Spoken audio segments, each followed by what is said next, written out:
Aloha everyone, it's Ajanette and I am here to do your personality assessment lecture. For this lecture, we're going to talk about the different tests and methods by which we assess personality disorders specifically, but you've taken some activities throughout the semester, some assessments and some inventories throughout the semester that have helped you assess your own personality types. This is going to focus a little bit on that, but mostly looking at how do we assess pathology in personality. We will, for just a tad bit, talk about some of the theoretical perspectives, because when you're talking about the different theoretical perspectives, each one defines personality differently, suggests that there's different mechanisms that contribute to the development of personality. So they would assess personality in a way that aligns with their theoretical perspective. And we're going to cover a little bit of that. But you've also had, throughout the semester, discussions on each of the theoretical perspectives. And you've been exposed to some of those inventories to assess your personality types consistent with those theories. That being said, we're going to take our final reading from the Balance of Personality, and our final OER reading. And as we start this particular chapter, again, Alan draws upon another source for this particular chapter. And I want to ground you in how they are defining the field of personality psychology and effectively how they're defining personality overall. But ultimately, personality psychology involves the study of thoughts, feelings, behaviors, goals, and interests of individuals. And I'm not sure I really like the word normal individuals, because that implies that other individuals are not normal. And I think a personality disorder, or any disorder for that matter, is one aspect of who you might be in your identity, but it shouldn't define you as a whole. And so I'm very mindful about using the word normal and abnormal. I like to think in terms of normative and non-normative, and that can speak to statistics and prevalence more so than kind of stigmatizing an individual. But do keep in mind, we do want to kind of look at what's normal for you, right? Because everybody has different personalities and different thresholds and comfort levels. And when we're talking about any type of disorder, there's some degree of distress involved, personal distress. And so it can cause distress either to you emotionally or to your relationships or to your ability to function. So it can impact behaviors as well.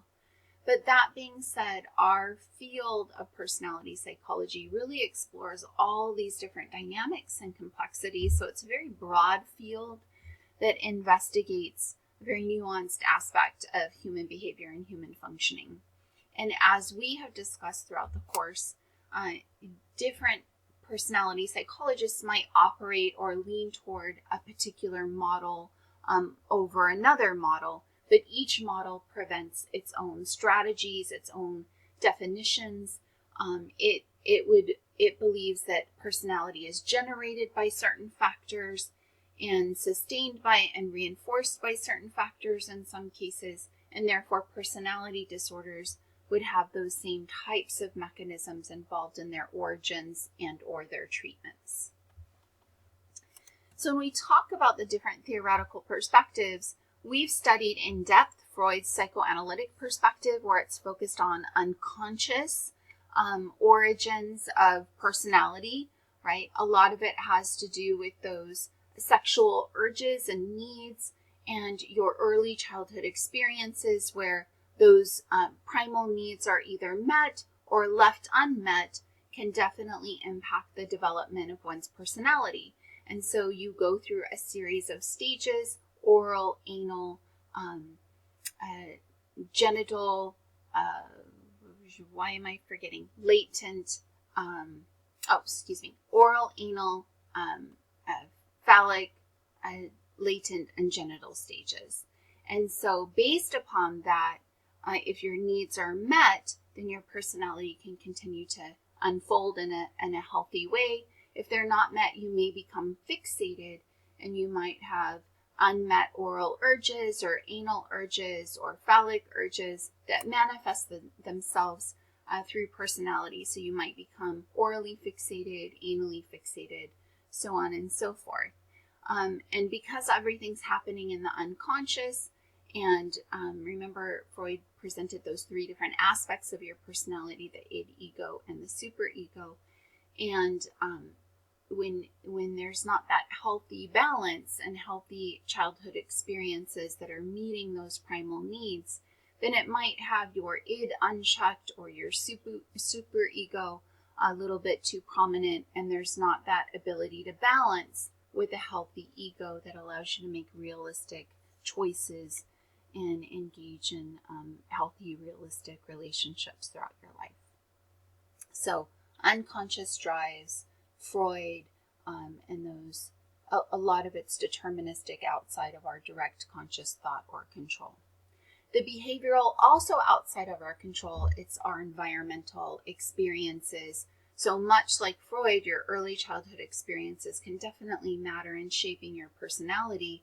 However, rather than through unconscious mechanisms and that battle between the id, ego, and superego, and the battle or balance of those needs being met throughout your developmental stages, the behavioral theories focus on classical conditioning or unconscious paired associations between stimulus and responses, or reinforcement operant conditioning. And so we have Watson in the classical conditioning, and we have Skinner in your operant conditioning, and then we have social learning theory coming from Bandura, where we learn through modeling. So in those theories in our environment, we either have these things that co-occur together that are buried within our implicit memories and have these unconscious, but not without that terminology, right? But they definitely have these automatic associations that are sewn into the fabric of who we are. And then you can have operant conditioning, where you're learning through consequences, through punishment or reinforcement mechanisms that will either encourage you to display certain traits, certain emotions, or they'll stamp those things down. And then the modeling, where you see certain personality traits and behaviors modeled in those around you throughout your life, and then you might see those behaviors and traits vicariously reinforced, which then just further contributes to the socialization and development and conditioning of your personality. Then there is the humanistic perspective, which really talks about our desire for growth, our desire for self-actualization. It really does look at our self-efficacy, our self-confidence, and our self-empowerment, and suggests that, given a loving, supportive environment where we feel an unconditional positive regard and a sense of safety, then we can continue to grow and develop and achieve self-actualization. And the theories that are prominent in this particular theoretical perspective are Carl Rogers and Maslow, his hierarchy of needs, and then Carl Rogers and the unconditional positive regard, and that client-centered or person-centered therapy and approach. From the cognitive perspective, it's focusing on our thoughts, our cognition, so our perceptions and interpretations of those things. So there is definitely some individual variation. You do have some individual input into how your personality is shaped and developed over time, because you actually perceive things a certain way. And so your perceptions and how you're cognitively interpreting your experiences and your role models and those things around you shapes then how you might respond to them, how you might internalize them, and how they might be manifested in your personality. So that could potentially explain why you might have, someone such as me, where there's 4 children raised in the same environment, exposed to the same basic stimuli, didn't exactly have an environment that promoted unconditional positive regard. But we each perceived our childhood and our parenting and our circumstances and opportunities differently, and consequently we have very distinct personalities and outcomes. The biological model focuses primarily on those biological and physiological mechanisms. So it's looking at genetic influences, it's looking at brain structures, it's looking at other physiological processes that might shape our personality. In this case, we might also look at, how our autonomic nervous system has different thresholds. Somebody that might be a little bit more anxious when engaging in risky behavior, as opposed to someone that has a higher threshold of stimulation before they actually get anxious. And so they might have a very different personality because they don't have those biological checks and balances kind of helping to guide and modify their behavior accordingly. But definitely personality is thought to be inherited through those genetic and biological processes. From an evolutionary perspective, this really is looking at the way different aspects of our personality may have been shaped or influenced by the need for survival, adaptation, in order to adjust and contribute to the survival of us as individuals and us as a collective. And an evolutionary perspective might examine things like gender roles and why you might see different personalities between men and women in certain cultures where they have very specific gender roles and gender expectations and very gendered behavior and gendered language, and different levels of power and privilege across genders. You might also look at things like trauma and how trauma might impact personality development. That can also be related to biological, in that your trauma exposure activates a certain physiological response as well. Social learning, which really goes back to Bandura and the modeling, and Bandura is classified in both behavioral and as his own separate social learning theories, where he is really looking at modeling and how we learn from those around us. And you might also look at like Vygotsky's theory, who also looks at how we learn cultural traditions, processes, and how culture might shape our personality as well through a social learning mechanism. And then finally, developmental, where we look at personality really continuing to evolve and be shaped throughout our lives. And so that's Erikson's psychosocial theory of development, suggesting there's these social crises that we experience at each stage of life. And that's the trust versus mistrust in infancy, autonomy versus shame and doubt, initiative versus guilt, industry versus inferiority, identity versus role confusion, intimacy versus isolation, generativity versus stagnation, and then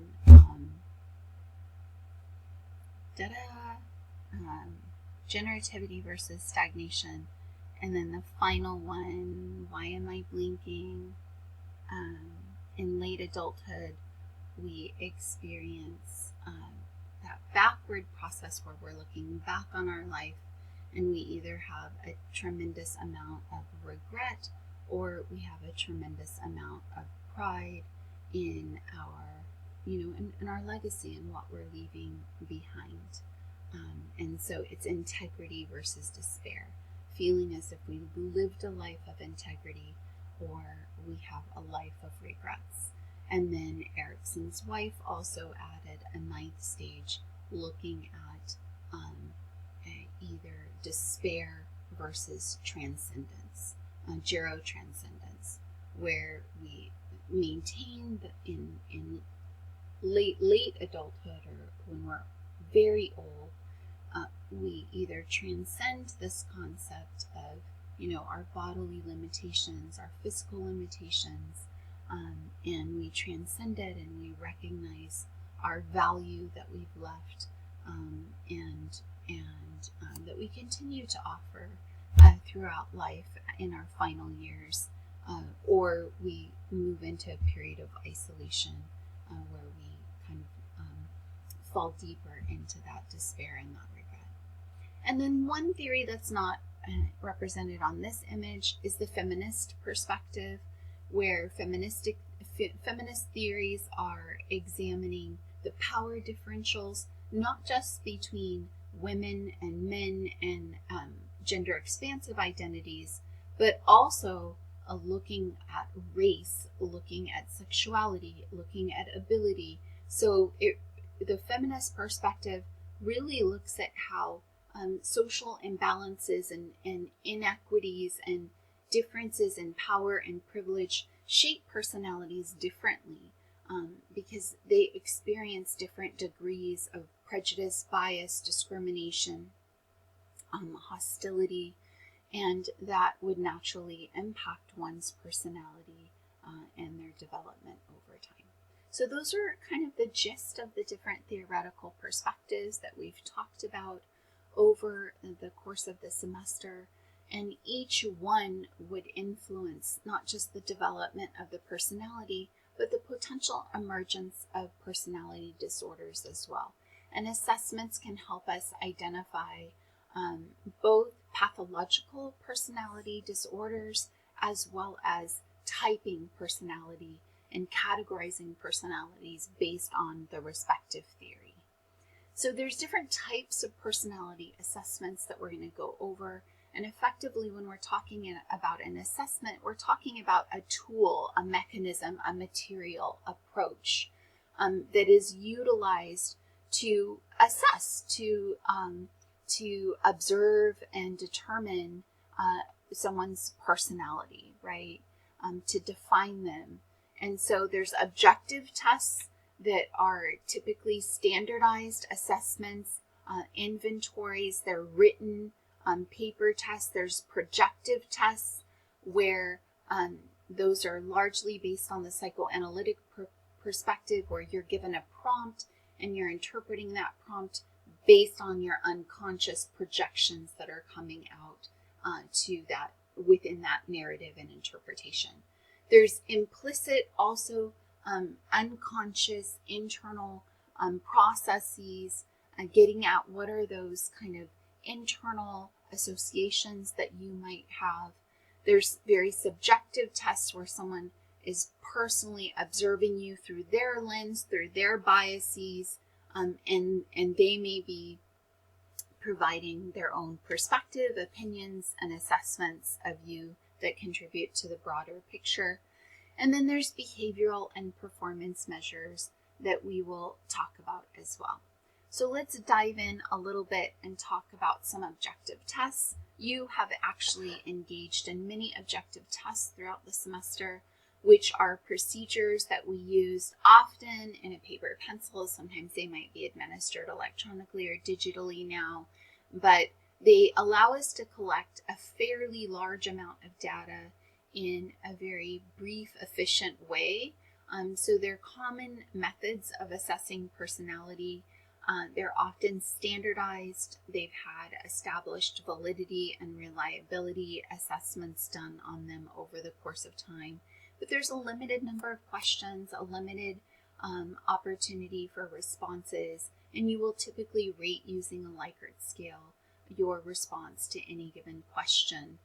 And then those responses are then scored and produce a score that is typically offered in some standardized format, so we can see what kind of is the average score for those people that take the test. Where do most people fall? What might be considered a normative or non-normative for that particular assessment?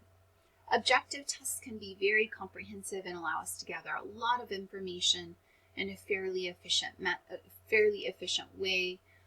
They can either look at a single trait, such as self-esteem, or potentially avoidance, or they can look at overall assessments of your personality, such as the Hexaco Personality Inventory, or the California Psychological Inventory, or the Multi-Dimension Personality Questionnaire as well.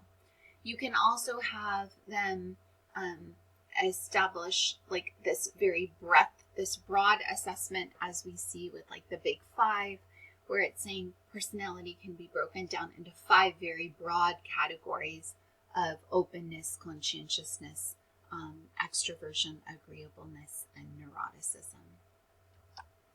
You also have self-report measures as part of objective tests where you are filling out the test that's assessing you. And these can be really valuable because they're self-ratings and you are the only one that knows what you're thinking and feeling, right? You are the only one that knows your true intentions. But a weakness on the downside, you may not disclose that, right? Because you do have a desire, that social desirability bias, you do have a desire to be viewed favorably.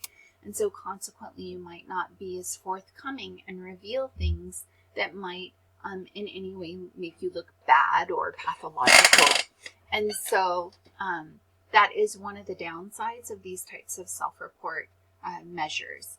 Additionally, we have this self-enhancement bias, where we're focused on our strengths and we tend to kind of downplay and not really highlight our opportunities for growth, right? We may not even always see them depending upon our personality and if we have any particular disorder. And then finally, we have this reference group effect, where we really have a reference group as a group of individuals that we refer to that serve as like a model or a guide for us. And so we often might perceive ourselves based on how our reference group perceives us or how we think they perceive us. So do our mom and dad take pride in us? How do our siblings view us? And so and how do we see them? Like, this is why it's so important not to be hypercritical of parents in front of children, because their self-perception is often based on their perception of their parents, that reference group effect. So just some of the downsides of using objective tests. You can also have not just the self-report measures, but informant measures, where someone else is completing an objective assessment about a particular individual, maybe a teacher, maybe a parent, maybe a spouse, but it's somebody who knows that individual. Now, again, there's the weakness that they might actually have their own biased lens by which they're viewing the individual. And they can't read the minds of the individual that they're assessing and rating as well. Additionally, there might be some degree of bias because when a person goes into a therapist, they typically will tell the therapist who might be good references for their personality assessment. So effectively, they're choosing who completes these measures. And so that might be biased as well. But these can be really valuable when the individual themselves cannot do any self-report measures. They can be good as a supplement to self-report measures to create the big picture, right? It doesn't have the same biases of the self-report, but it does have its own distinct biases.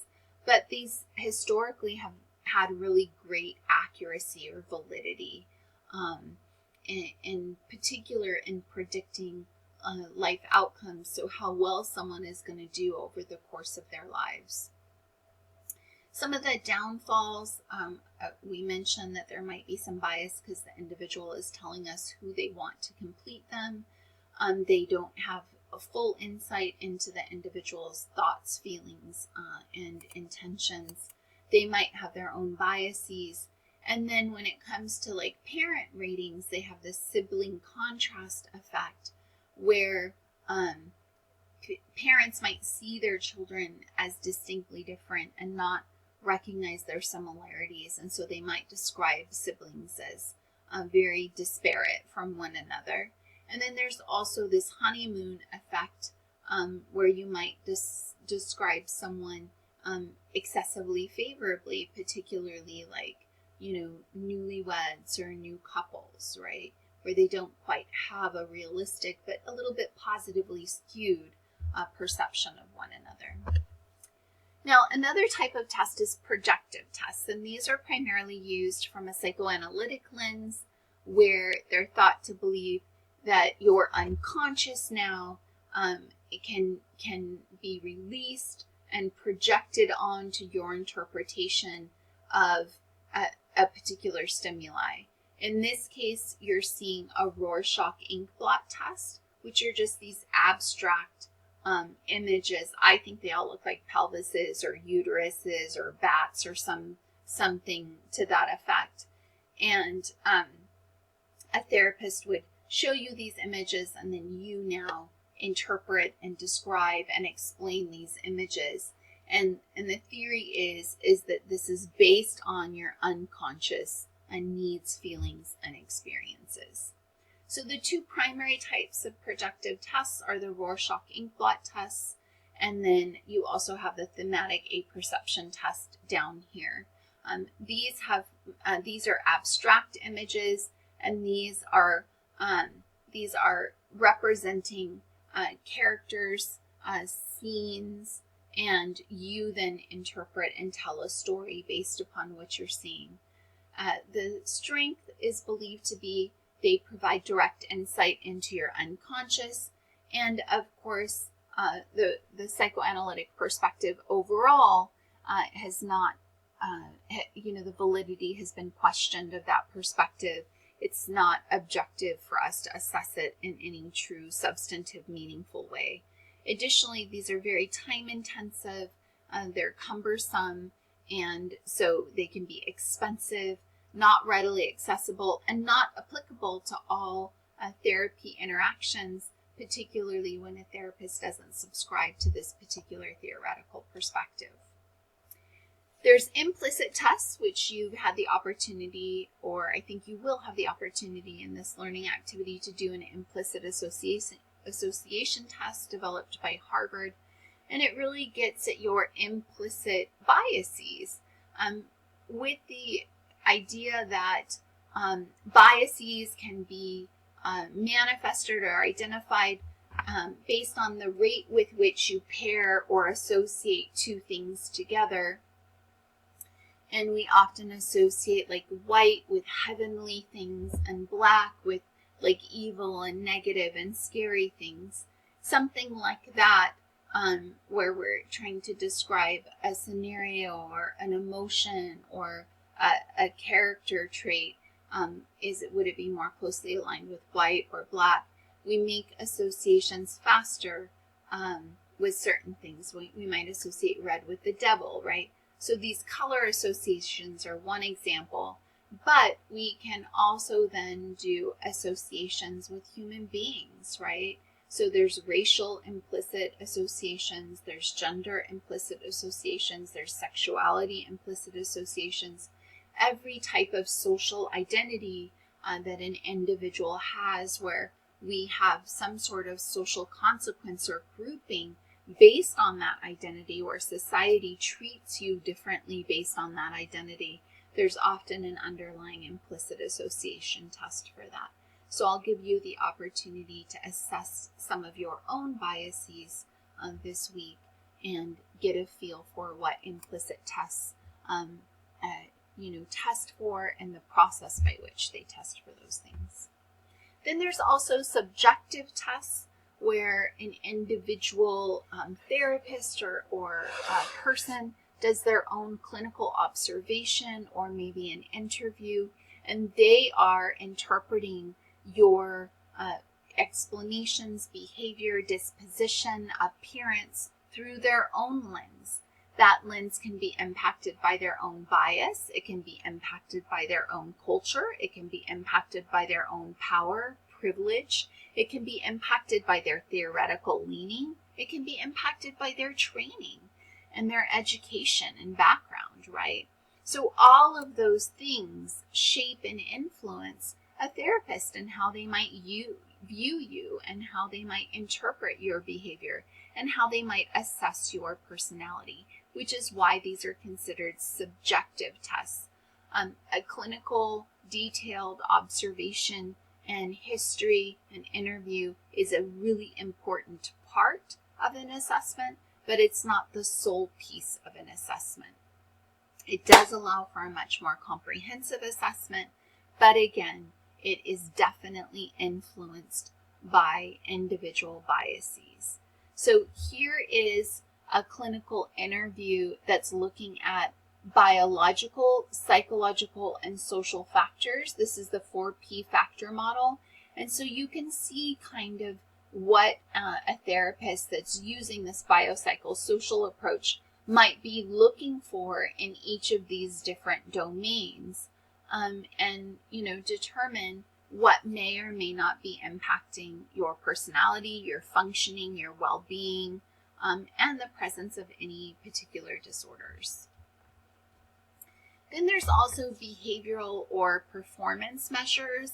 So they might be measuring you engaging like in couples therapy. They might be observing you engaging your peers. They might be looking specifically at something like your communication patterns. They might be looking at something like how you manage your stress. They could even be assessing, your perspiration rate, your heart rate, which are also behavioral measures. So they can be recording you or observing you or recording you in terms of like a video recording and watching it back, or they can be taking assessments of things like your physiological processing and your stress levels and recording those as well, your heart rate, your respiration rate, your perspiration rate, things of that nature. Now, these might be thought to be a little bit more objective in nature and not as influenced by biases. However, they can be biased in that sometimes they're not done in a natural environment. They can be done in a laboratory or in an office clinical environment, and you may not behave the same way. I remember my ex and I were in couples counseling, and oh my gosh, he was a saint when we were in the therapist's office. And I was like, damn, if you were this man, we wouldn't be here to begin with, right? But when we step out of those four walls, he was a completely different person. So when you're in a natural environment, you might have the opportunity to observe things differently than if you're in a clinical environment.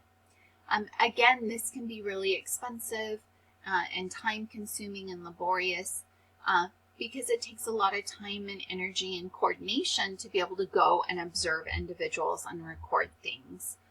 If there's going to be multiple observers, there needs to be some degree of consistency in what they're recording and how they're recording it. So they're going to come together and operationally define things and set criteria by which they're going to be observing. So when we talk about assessments, we're really trying to assess whether personality disorder exists, as was discussed in our previous lecture module, and or what type of category you are. But I do want to draw attention to this quote as we close, because it's important to note that any assessment is done at a single point in time, and we are social creatures that continue to evolve over our lifetimes.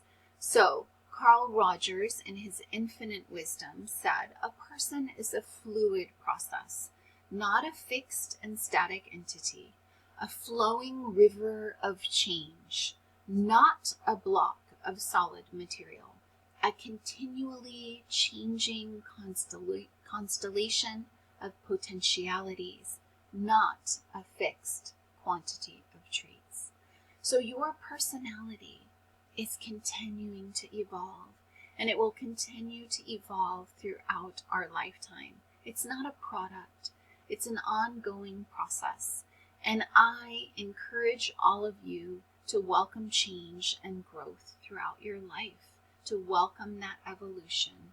And I encourage you to continue to strive for growth and strive for self-actualization, so you can continue to be all that you're capable of being, and you can inspire those around you to be all that they're capable of being as well.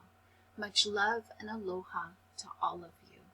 And as we wrap up this particular lecture, please make sure you complete your reading, do your lecture note, and do your learning activity this week. I look forward to your reflections. I have been honored to support you in assessing your own personality and learning the various perspectives by which we analyze, categorize, and define personality over the course of the semester. I wish you all the very best in your next journeys and your next chapters, and I hope continued growth for all of you in your personal and professional lives to come. Again, much love and aloha.